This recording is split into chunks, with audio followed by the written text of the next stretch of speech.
Welcoming back our friend Ben Spagan, Vice President of the JES, Jefferson Educational Society. And you've got an exciting, this week, did it start tonight or tomorrow night? So it starts tonight, Amanda, and it's always a pleasure to be here. So excited to be back on the blue couch, and really excited to be kicking off our summer schedule, our summer term's worth of programs. We have 42 events coming up, not just at the JES, but also at our satellite locations throughout the county. That's programming at ECAT, the Erie Center for Arts and Technology, programming at the Higher Education Council, programming at the Lincoln Community Center in Fairview, and then also programming at Harbor Creek at the Township Municipal Building. I think that's great how you've spread out throughout the county, to bring great educational topics to the smaller communities as well. That was so important to us, Amanda, because as much as we'd like to think we could bring all the people to us, why not go to the people? Go to where they are and go to their communities and talk with them, meet with them, listen to them, see what kind of programming they're excited about learning about, see what kind of things that we can bring that we can tailor to their neck of our woods, our collective woods here in Erie County. So I really appreciate you saying that. And it's a great way for us to really be able to grow and show what it is we're doing, not just in our location on our campus in the city of Erie, but really countywide. Remind me again, how old is the JES? So we opened our doors in 2008. It was in September. So, we have been around a while. And actually, when we first opened our doors, we just had 12 events. That was what we started with, was 12 events. The following year, we launched the Global Summit. We had just 5 events for that. Now, a Global Summit, instead of spanning just 2.5 days, spans weeks, if not an entire month. So it's really been a credit, one, to our leadership, our president, Dr. Furky Ferrati, but also our team, the folks that we have working around us that really power that expansion. You must also have a great reputation, because you're really attracting some great folks to come into Erie and to share their wealth of knowledge. I really appreciate that, because one of the things that we really look to do is we look to work with people who understand what it is that we do, the kind of programming that we bring, that we are a community think tank for the people.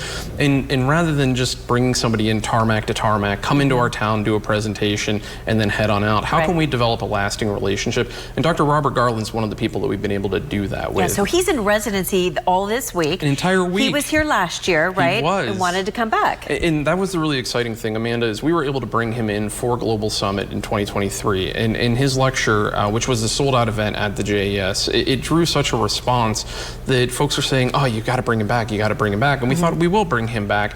And then we also thought about some of the things we were hearing from our patrons of what about opportunities to do a deeper dive into these topics, not just one lecture focused on it, not just one event focused on it, but a series of events. And so we really thought, what would a week in residency look like? And we were so excited when Dr. Garland was willing to take that plunge with us last year for our pilot, our inaugural, our first ever week in residency. And it was so well attended that folks immediately said the same thing, you got to bring him back again. So here we are in summer. Tell us about him. What is his background? What's his experience? So it was really great this morning. We stopped by the bakery on 5th and State, and the cashier had a chance to interact with him and asked him, so what is it that you do and why are you here? And he said, I'm an historian and I'm an anthropologist. And I thought those are really great ways to explain his overall work, but really he's an educator. And he's got an illustrious teaching career at Colgate University.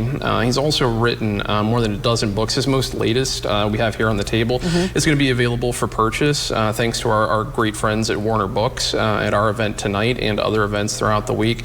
But he's also contributed a lot to the Great Conversations courses as well, and just really done a range of work with ancient history. Here, we shift the focus to one particular day in history. Now we're looking at 5 of them, but days that we would ask what a difference a day makes, because what happened on these days markedly changed the trajectory of humanity. And what if one thing was different? Absolutely. What if one thing had changed? What if, what if the Guy Fawkes bomb plot for Parliament in Britain, which we'll learn about on Wednesday, what if that hadn't happened? Or what if it was more successful than it was? What if Archduke Franz Ferdinand, who was assassinated, and that was the start of World War I, which if we don't have that, we don't have World War II.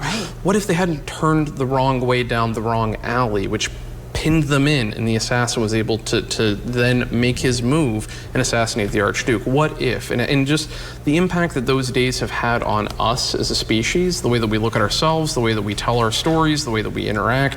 I think it's a fascinating opportunity to look at that impact of those 5 days. Yes. So he's got a different topic every night this week. Different topic every night, all this week. And important to note, you don't have to attend all 5. You know, we'd love to see you at all 5 events. Sure. And Friday is a luncheon, and important to note, making way for the event at Asbury Woods so folks can get out there at night. Nice. But making sure that folks don't feel required to attend all. That they can come to 1, they can come to 2, but we'd love to see them for all 5. Do they have to pre-register? Are you sold out with any? Where are you standing with space? So tickets are moving fast. We do have space for all 5 left. We'd encourage people to go to our website, jeserie.org. There they can find more information about each one of these 5 events and all of the other events to come throughout the entire summer run, July, August, and September. What are you most looking forward to? What topic this week?